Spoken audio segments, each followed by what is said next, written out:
Hey fellow backyard boyers, Nick here.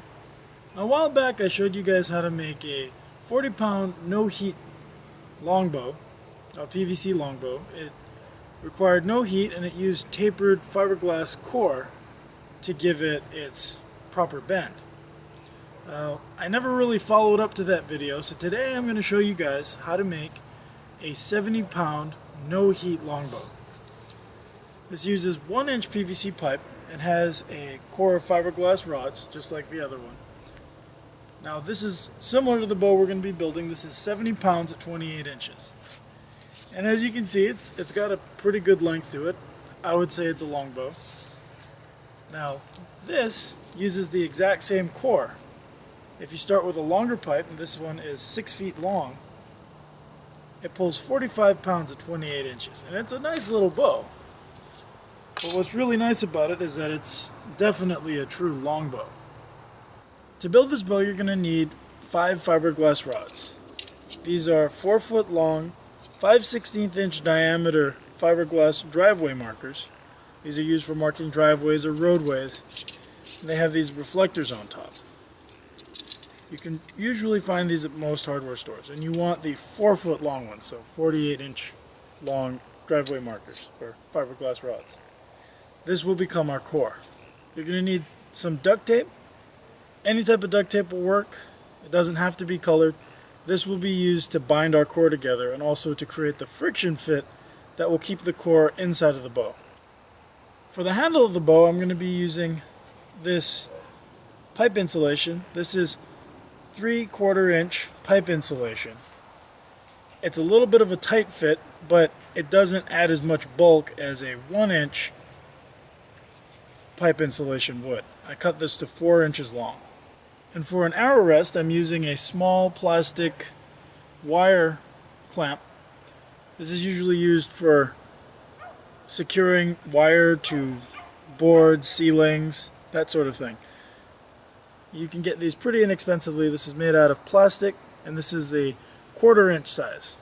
For the bowstring, I'm using some poly paracord, though 550 cord should work fine. You're also going to need a 1-inch Schedule 40 PVC pipe for the shell or main body of your bow. Now since we're making a 70-pound at 28 inch draw bow, I've cut this to 64 inches long. I've also gone ahead and marked 1 inch from each end for the nocks, and I've marked the center so I know where the bow's center is. One of the nice things about this is once we've made our core, you can use almost any length of pipe you want, and that will change the length of the bow. Here on this chart you can see just some of the different draw lengths and draw weights you can get in some different combinations depending on how long you make your bow. To get started, we're going to take one of our fiberglass rods. This is the only fiberglass rod that we're going to need to cut. You make your first mark at 24 inches from the end. You're going to cut it at this mark. And then you want to make another mark at 8 inches from the end, and you're going to cut it at this mark. I'm using a rod saw or tile saw to cut the fiberglass rod, though you can also use a hacksaw blade.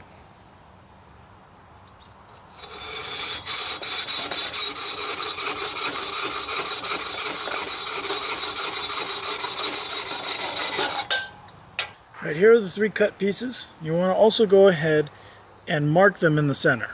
Just put a little mark on the center so you know where that is.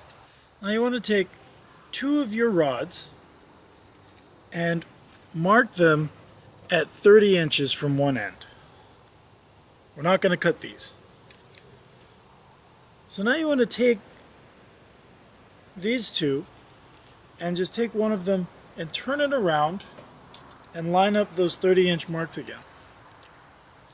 You can see the marks are lined up, and I end up with a piece that is 5 feet long. This will be the largest part of the bundle. Take your 2 remaining rods and mark them in the center. We're not going to cut these. Now you want to take all of your fiberglass rods, line them all up in the center at that center mark that you made, and you've got yourself a little bundle. Now with your tape, you just want to secure the bundle together.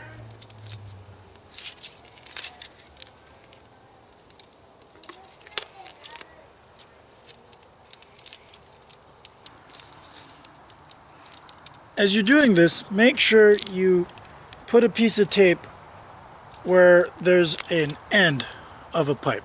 This will help hold the bundle together and also keep this end from abrading the inside of the pipe. Alright, here you can see the finished bundle. You also want to cover up the center section with tape, just enough so that it will fit snugly into the bow and hold in place by friction alone. This will hold together really well.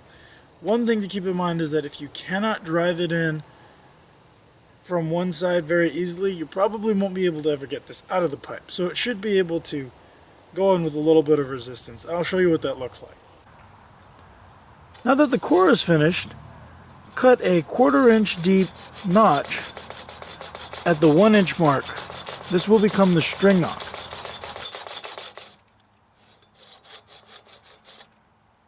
Now that the knock is cut, go ahead and just gently round the bottom corner of the knock. That will keep it from splitting. It will also help prevent wear on your string. Repeat on the other knock, making sure to line both knocks up so that they're in line with each other. So now that you have your core finished and your knocks cut in, the next thing is to take the core and place it inside of the pipe. It's really simple. You just want to stick it in, and now you can see it reaches a little bit of resistance here, but it's not too bad. You don't want it to be too hard to get in here, because once the pipe starts taking a set, and it will take a slight set, this will actually hold in really securely. You don't have to worry about it coming out. Which also means that if you want to make adjustments, now's the time to do it, because it may be hard to get the core out later. So using a dowel that's just big enough to fit in here so it won't get jammed next to the rods, you want to push this in until you have the core centered. And a simple way to center it is to just keep pushing from both sides until your rod goes into the same depth. Alright, let's try that. There we go. Now that your core is inside of your pipe, it's time to string it. I've gone ahead and tied a overhand knot into one end of the string. You want to place that into the knock and then bring your string up to the other side. Now, I've already tied this loop, but you want the end of this loop to be about 4 inches away from your knock. This will give you a good brace height. Now to get this on, you want to actually step into the bow, place your thigh or leg right in the middle of the pipe, and then pull the top in.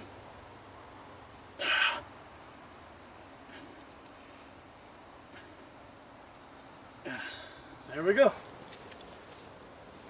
Then you just want to kind of check both knocks, make sure that the string is tracking properly.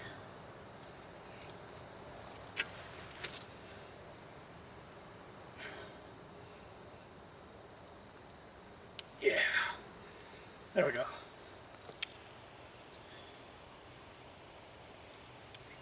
Here it is. So I've got a good about 7-inch brace height on this. There's the bow ready to shoot. Alright, now that the bow is done, we're going to finish it up. There are lots of ways to do this. You can paint it, you can apply shoe polish, you can cover it with cloth. There's lots of different options. Though for a bow like this, where for me, performance is more or less secondary, a covering of tape is quick and easy and it looks good. So I'm going to be using some electrical tape. This is colored electrical tape. So the first thing I'm going to do is take the string off. And as you can see, the bow has already taken a bit of a set. This is good. This will help the bow figure out how it wants to be strung every time. Another thing that this set is good for is it will make it just a little sweeter to shoot. It'll help with hand shock just a little bit. So I'm just going to be covering up both limbs with tape. And first, I usually mark the center with one color. That way I can identify it later. There we go. Mark the center, and then just go ahead and tape it up.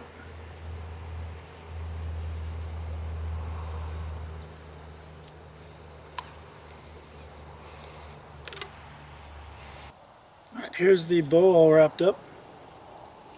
I've gone ahead and actually sort of recut my nocks just so I can cut through the tape.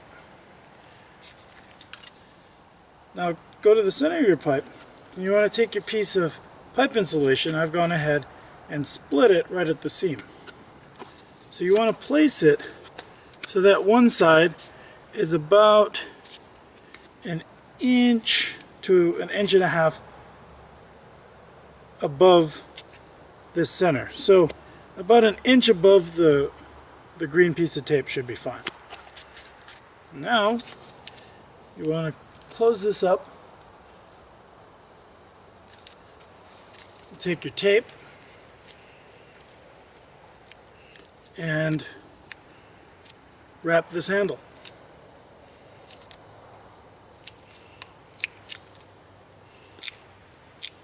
There we go.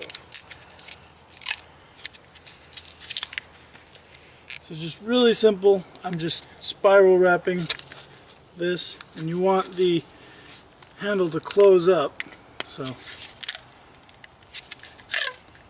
just go ahead and wrap it. Now once you've got to the bottom, you want to go ahead and actually wrap the insulation, really squish it down on the bottom, and wrap it to the pipe.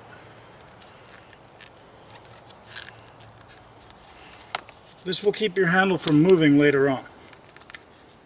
Right, for the next step, you want to go ahead and string up your bow. Now at the top of your handle, you want to figure out what side do you want to shoot off of. Or you can go ahead and get 2 wire clamps and you can make 2 arrow shelves for shooting off of either side. I'm going to be shooting off the left side because I'm right-handed. So what I'm going to do is take this wire clamp, and it has a side that's flat and then a side that kicks out like an R. You want to take the flat side and rest that against the bow and press it into the pipe insulation. You just want to make sure that it's centered. All right, once you've got it where you want it, you take a little bit of tape and tape it down.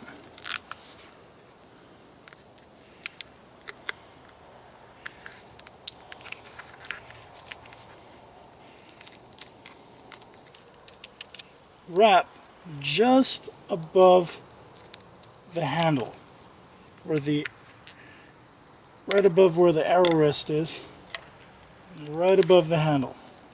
Just give it a wrap all the way around. You can go 1 or 2 times. And this is going to serve as an arrow pass. The arrow is going to pass over this and it won't wear down the bow. And here's the bow all finished up. So in my next video I'm going to show you guys how to make a set of homemade arrows for your bow. They're going to be kind of like this. And then once we're done with those, I'll show you guys how this shoots. But for right now,